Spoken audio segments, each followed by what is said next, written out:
G'day viewers, well I got the potential coils on this all energised. Terminal 1, number 2, that livens the first potential coil from 2 to 4, this is number 3 here, number 4, livens the second potential coil, and from 5 to 6, livens this potential coil. So all 3 potential coils. The potential coils are these, by the way, the voltage coils on the top, are all energised. Because I initially thought, because there's a bus bar here, this little link is connected here, live in, that's energised. But apparently not, so that's something I've learnt today. It looks like it will be energised, normally hooked up like a normal whole current direct wire meter, but not the case with CT meters. That's all that one. The second one, and you wire this one and this one together, makes the meter faster again. Okay, and now this time switch is still hooked up correctly. This rate changer here, this should change if I switch it on and off. So let's put power to it and see what happens. Very interesting little meter there. I like how they colour coded everything. Red for the first potential coil, yellow for the second, and blue for the third potential coil. Okay, let's look at the BAZ.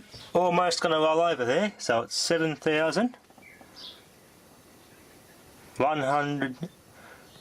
So 150. So still on 7,149, because that has not yet touched the 0. So another 100 watt hours, it'll be 7,150 kilowatt hours on this meter. So it's not quite there yet, so let's get this thing hooked up. I'll turn the heater on first, low setting first, power on, there you go, and that's 5 amps there. Now the meter turning around nicely. Now the other reading, that's on a low rate, back on the high rate. There you go, she's turning. Got 8 amps going through that now.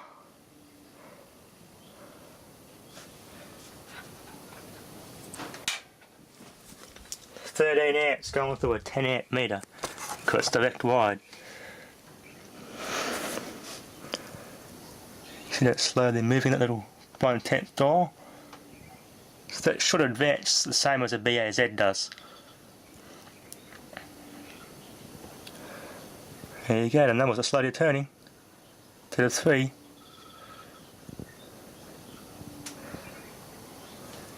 It's 10 revs per kilowatt hour.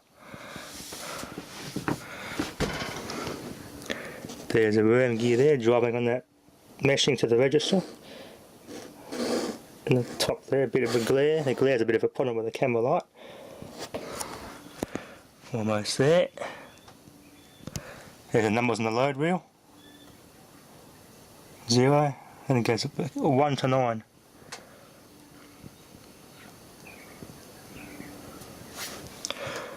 Okay, 3 is fully visible. Power off. It didn't start right on 100 watt hours, so I'll probably use about, I reckon these 80 watt hours there. Let it go for another 20 watt hours. Those little lines there.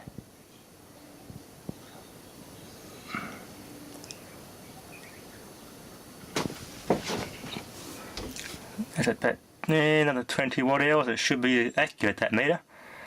Here we go, it's rolled over.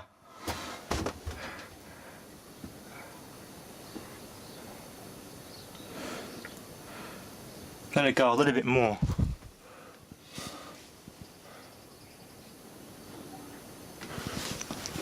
Yeah, the current transformer meters won't run too accurately on direct wired setup. And there you go, the BAZ's rolled over. Power off. There you go, 7,150 kilowatt hours.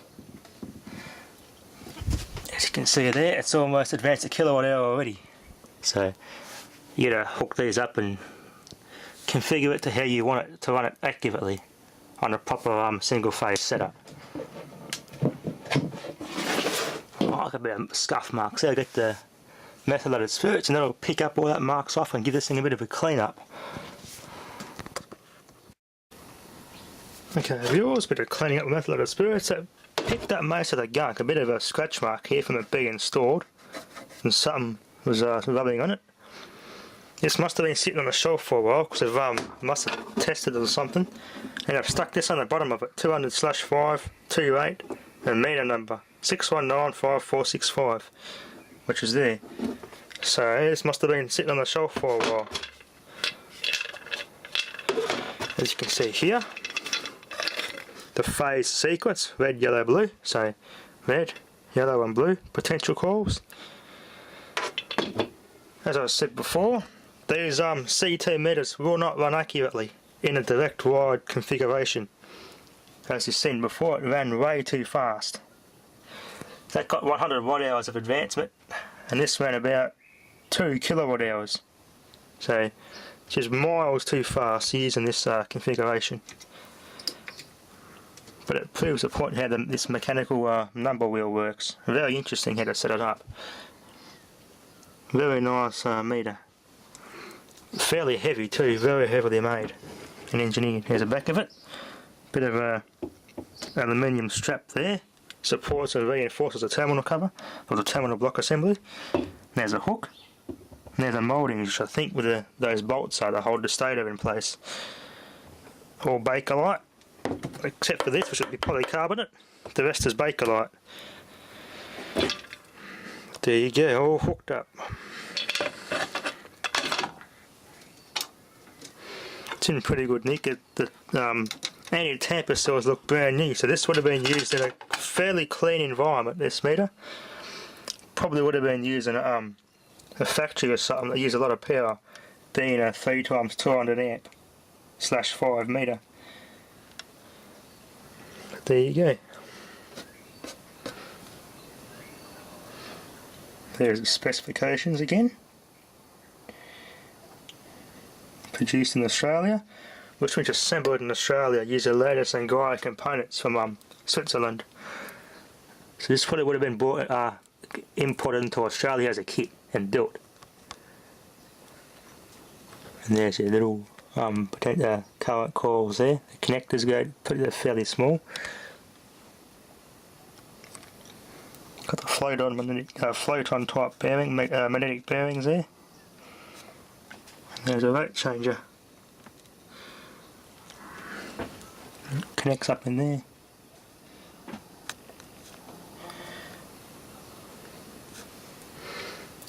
That'll be enough for now, so thanks for watching.